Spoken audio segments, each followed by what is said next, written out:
Line में बताऊं, स्वार्थ और सेवा दोनों एक साथ नहीं हो सकते। तो अगर मन से आप ब्राह्मणों को जोड़ेंगे तो ब्राह्मण जान से आपके साथ जुड़ जाएंगे। ये ब्राह्मणों की क्वालिटी होती है। और इस समय हमारे दोनों स्टेट में कोई कद्दावर नेशनल लेवल का लीडर नहीं है, और वो क्वालिटी कहीं ना कहीं अखिलेश जी में दिखती है, जो आने वाले टाइम में यूपी बिहार के लिए एक बहुत कद्दावर नेता होंगे। इसलिए हमें जाति धर्म सबसे ऊपर उठ करके इनका सहयोग करना चाहिए। उन्होंने ठाना है कि अखिलेश भैया को इस बार मुख्यमंत्री बनाना है, तो वोट लेने के लिए मुद्दे ही मुद्दे हैं, क्योंकि हर मुद्दे पे ही अखिलेश जी को वोट मिले।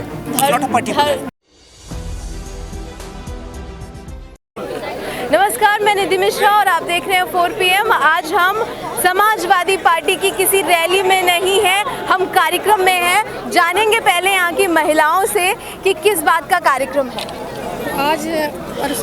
आज यहाँ पर हम लोग ब्राह्मण समाज के लोग एकत्रित हुए हैं। मैं झांसी की बेटी शैलजा तिवारी, एडवोकेट, ब्राह्मण समाज का जो हमारे आराध्य भगवान परशुराम जी हैं, उनके मंदिर की स्थापना हुई है। उसके आयोजन में हम सारे ब्राह्मण एकत्रित हुए हैं और सभी ब्राह्मण महिलाओं ने ठाना है कि अखिलेश भैया को इस बार मुख्यमंत्री बनाना है। तो जो महिलाओं ने ठाना है, अच्छा, ये जो कार्यक्रम करके जो समाजवादी पार्टी जो ब्राह्मण समाज को क्या संदेश देना ये संदेश देना चाह रही है कि सारे ब्राह्मण समाजवादी पार्टी के साथ हैं और हम सारे ब्राह्मण 2022 में माननीय राष्ट्रीय अध्यक्ष अखिलेश यादव जी को मुख्यमंत्री बनाएंगे।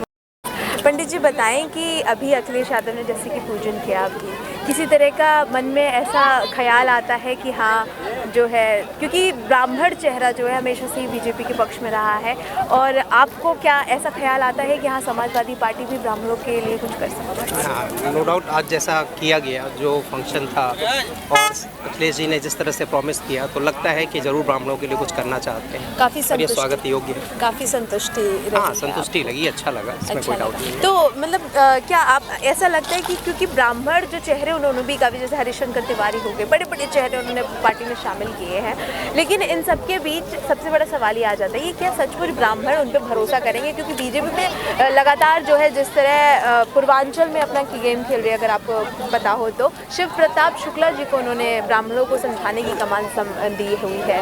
तो आपको क्या लगता है कि ऐसा करने से, पूजन करने से, मंदिर और पूजा पाठ करने से क्या 2022 में जीत मिलेगी? इनफैक्ट कोई भी पार्टी अगर ये सोचती है कि हम सिर्फ पूजा कर ले या इस तरह के कर ले तो ब्राह्मण झांसे में आ जाएंगे। आपको एक लाइन में बताऊं, स्वार्थ और सेवा दोनों एक साथ नहीं हो सकते। तो अगर मन से आप ब्राह्मणों को जोड़ेंगे तो ब्राह्मण जान से आपके साथ जुड़ जाएंगे। ये ब्राह्मणों की क्वालिटी होती है।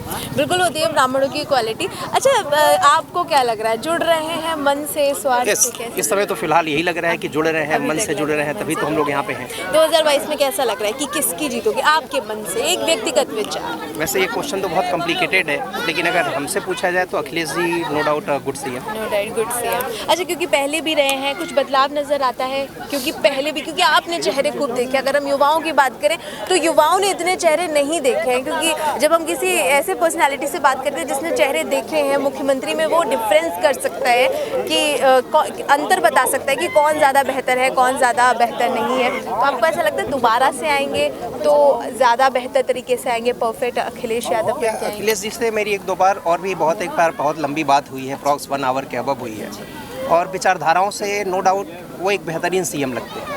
जैसे अभी एक विवाद चलता है कि एक्सप्रेसवे है या ये है, तो हमने बनाया।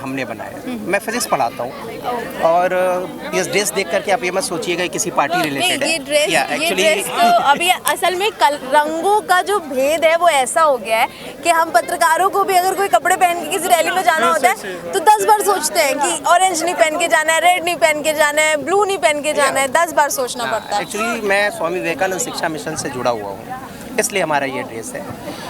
हम फिजिक्स टीचर हैं, और फिजिक्स में एक बहुत इंपॉर्टेंट चीज़ है, दो ही साइंटिस्ट की इंपॉर्टेंस होती है, एक जो उस टॉपिक को शुरू करता है और जो दूसरा उस टॉपिक का अंत करता है। तो आज यूपी में जितनी भी डेवलपमेंट दिख रही है, कहीं ना कहीं से ये अखिलेश जी की सोच थी, इसलिए पहली बधाई तो उन्हें देनी ही चाहिए। अच्छा, कैसे आप डिफरेंस अंतर कैसे करेंगे योगी आदित्यनाथ में और अखिलेश यादव में? माना मुश्किल है लेकिन असंभव नहीं। एक्चुअली अखिलेश जी का जो सोचना है ये पूरा का पूरा एक प्रैक्टिकल थिंकिंग है, और प्रैक्टिकल थिंकिंग अगर है तभी आदमी एक अच्छा डेवलपमेंट करेगा, एक अच्छा वो करेगा।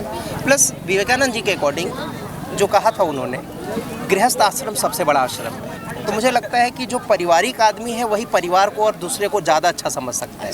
इसलिए no doubt Akhilesh Yadav is better than Yogi any other सबसे बेस्ट अभी इस समय मेरे नज़र में तो सबसे बेहतर। क्योंकि एक चीज़ अभी हम यूपी बिहार वाले नहीं समझ रहे हैं, इन कोरोना की वजह से हमारे बच्चों का एजुकेशन 4 ईयर बैक हो चुका है और इस समय हमारे दोनों स्टेट में कोई कद्दावर नेशनल लेवल का लीडर नहीं है और वो क्वालिटी कहीं ना कहीं अखिलेश जी में दिखती है, जो आने वाले टाइम में यूपी बिहार के लिए एक बहुत कद्दावर नेता होंगे। इसलिए हमें जाति धर्म सबसे ऊपर उठ करके इनका सहयोग करना चाहिए। अगर जिसमें भी ये क्वालिटी है उसका सपोर्ट करना चाहिए। फिलहाल ये दिख रहे हैं तो हम इनका सपोर्ट कर रहे हैं। अच्छा, एक आखिरी सवाल, ज़्यादा परेशान नहीं करना है। एक आखिरी सवाल ये कि अगर अखिलेश यादव और योगी आदित्यनाथ, क्योंकि सामने जो है बीजेपी सपा ही दिख रही है, पक्ष और विपक्ष की बात करें तो सबसे बड़ा मुद्दा अगर 2022 के चुनावों का सबसे बड़ा मुद्दा किस पर जो है उत्तर प्रदेश की जनता वोट देगी, क्या सोचकर, माइंड में ऐसा क्या सोचकर, जाति, धर्म, बेरोजगारी, महंगाई, विकास, किस मुद्दों को सबसे ज़्यादा सोचकर जनता वोट देगी, ऐसा आपको क्या लगता है? मुझे लगता है अखिलेश जी को वोट लेने के लिए मुद्दे ही मुद्दे हैं, क्योंकि हर मुद्दे पे ही अखिलेश जी को वोट मिलेगा। धर्म भी कवर कर लिया अब जो हमें लगता है नॉर्मल पब्लिक धर्म और जाति से बहुत ऊपर उठ चुकी है, ये कहीं ना कहीं से अपना विकास और अपना रोजगार देख रही है। तो अब बहुत दिन तक हम लोग इस झांसले में आने वाले नहीं। तो अब जहाँ तक लगता है कि जो डेवलपमेंट की बात करेगा, रियल डेवलपमेंट की बात करेगा, नॉट ऑन द पेपर, जाहिर सी बात है वो एक अच्छा सीएम बनेगा। अच्छा सीएम बनेगा और अभी आपकी नज़र में अच्छा सीएम है अखिलेश यादव, जैसा कि अभी आपने कहा। तो 2022 में बाइसिकल की तैयारी सभी लोगों ने कर दी है और 2022 में बाइसिकल चलेगी या नहीं चलेगी, ये सब आप देखेंगे सिर्फ और सिर्फ 4 PM पर।